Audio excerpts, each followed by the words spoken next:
lëmbee réew mi yëpp ak fu nit mën a bokk rek ñu koy massawu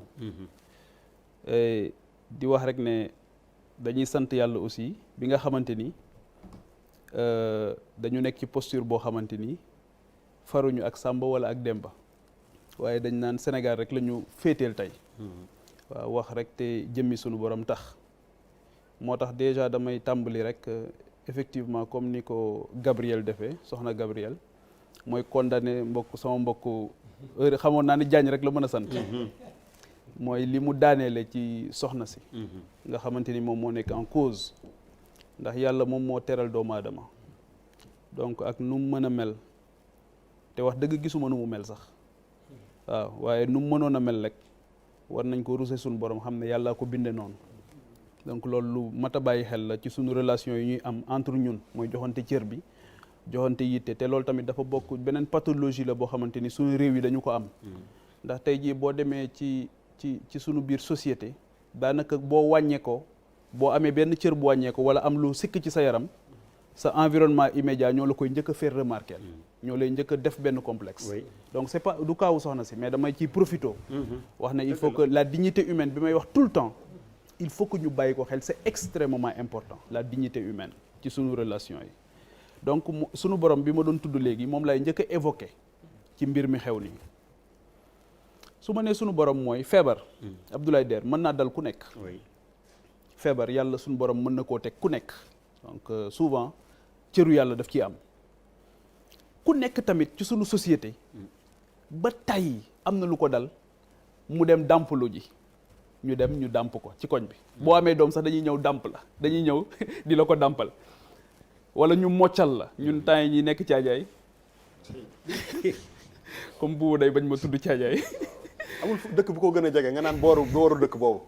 pour mën a bàyyi caajaay bu nooy tuuti saa caajaay waaw donc bi ñuy nekk mais caajaay man ak métro ko bokk donc caajaay boobu bañ fay nekk boo nekkee bi ñuy nekk di football nekk xale soo gaañoo dañuy la yóbbu ñu mocc la boo rëqee ñu mocc la te bañ lay mocci wala ba ñuy woo soxna si muy ñëw ci kër gi di la dàmpal sa doom kenn du ne waaw kii ndax kinésithérapeute la wala ndax am na anatomie xam na anatomie wala déet je fais une réflexion globale li tax loolu mooy beneen question dafay dugg mooy mën-mën day dugg mën-mën ndax sa loxo am na fu mu jote feneen foo xamante dinañ la mën a defal loolu wala fii rek nga mën a yem su question mën-mën duggee ki nga xamante ni ci moom la mbir mi dal muy aussi bien Ousmane Sonko bi jógoon dem foofu wala soxna sa fa nekkoon di ko waroon jox service bi Ousmane Sonko dañu wax ne dafa nekk député nekk représentant du peuple di fayeeku 1,3 francs keroog bi ñu ko falee député rek mu ne comme représentant du peuple la acte bi muy njëkk a posé mooy day jël 2/3 yi mu jox ko ay orphelinat de ces 400 000 francs CFA xanaa 400 000 de boo ko yoree doo ci mën lu bëri ba mën ci faju donc loolu ay constat lay def ba tey waaye ak dayo bi mu am ak ni mu toll ci réew mi ndax loolu tam suñu borom moo ko dogal mu jóg taxaw amee posture boo xamante ni beaucoup ont rallié à son combat ont adhéré à son combat par rapport ak cause yi muy défendre su boobaa da ngay xam ne mënatoo nekk Charles wax na ko léegi nit ku ordinaire waaye su boobaa tamit il faut que bu dee am na loo xamante ni dal na la ba li nga war a def mënoo ko def mu lay indil ay jafe-jafe ci yaram il faut que nga waxtaane ko ak ñi nga xamante ni ñoom nga ko seqal ba ñu xam ko def ci liñ ci war a def ndax yàlla jox na ko ñoo xamante ni tey yitte bi ñu am ci moom ak yéene bi ñu am ci moom bu ñu xamoon ne am na lu ko dal loo xamante ni mën na constituer handicap ci moom pour mu mën a def li nga xamante ni moom moo tax ñooñu fonk ko jox ko bopp kon je pense que dinañ ci def liñ ci war a def loolu mooy le premier aspect donc pour man si on doit lui reprocher une chose mooy que ne dafa waroon a concerté wu ak ñi nga xamante ni ñoom la seqal ne leen kat am na lu ma dal loo xamante ni daf may sonal su boobaa liñ ci war a def dinañ ko ci def beneen bi mooy wax naa ko léegi c'est un représentant du peuple Assemblée nationale ci contexte bi ñu nekk décrété ne ñu daal président de la République décrété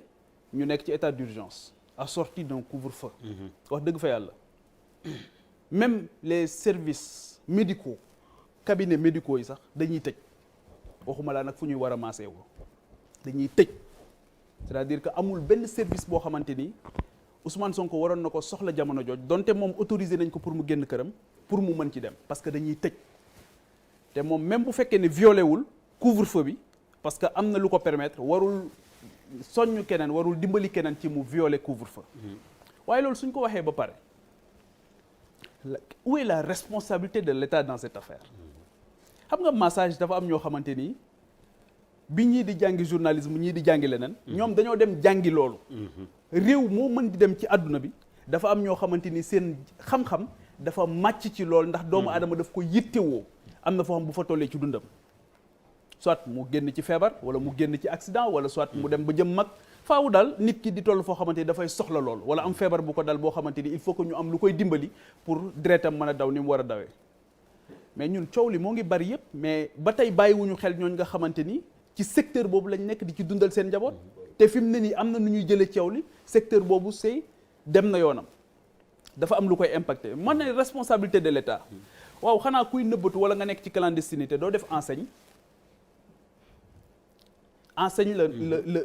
la structure bi def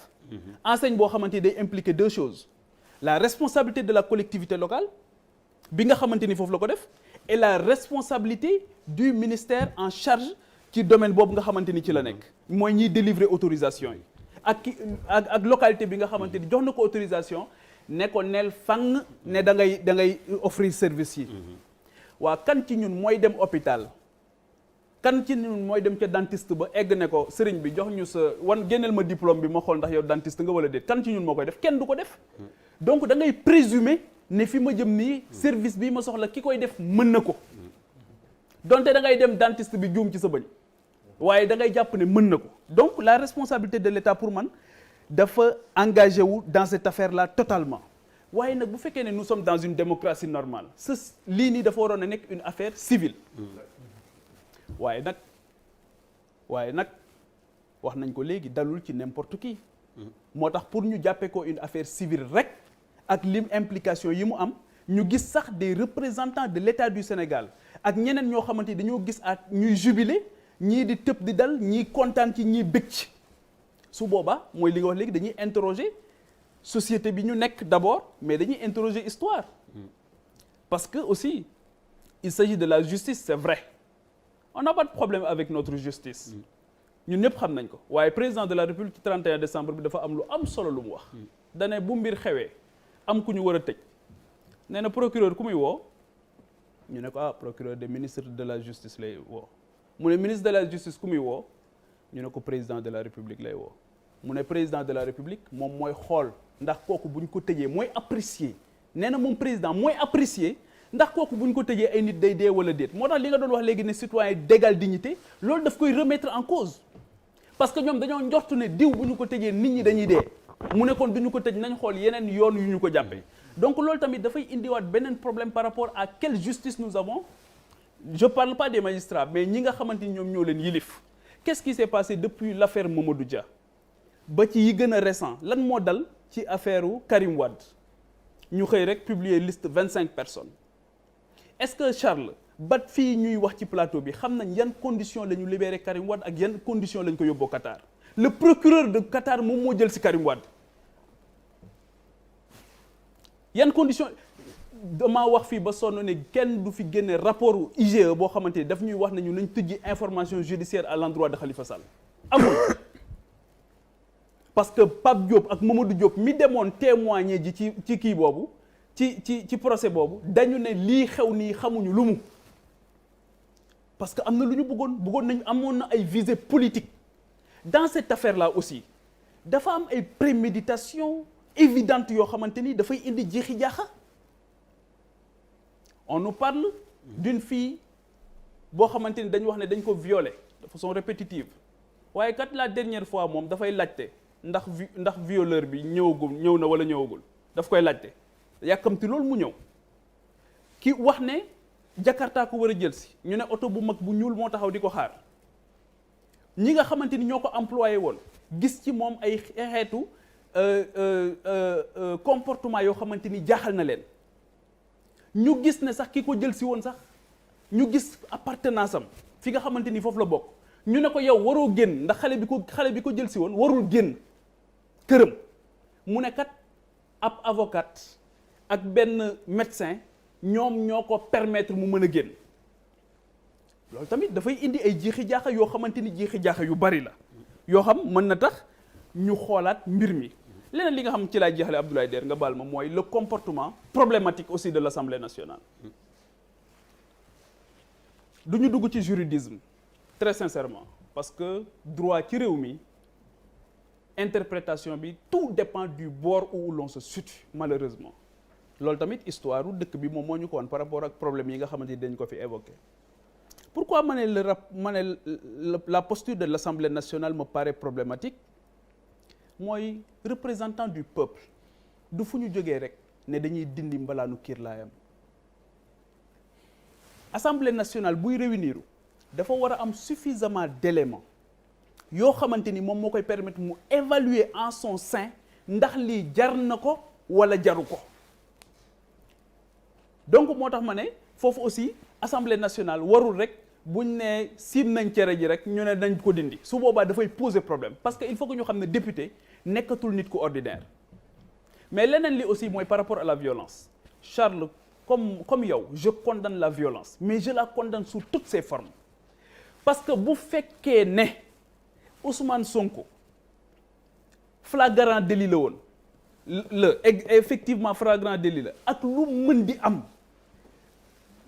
bu ñu délivrer convocation bi dafa waroon na irréversible amul woon lu war a mën a tax du wuy ji bu doon flagrant délit la wala lan moo tax ñu convoqué ko ba pare delluwaat ci ginnaaw reculade bi lan moo ko expliqué daal di doog a dem assemblée nationale c'est ça qui pose problème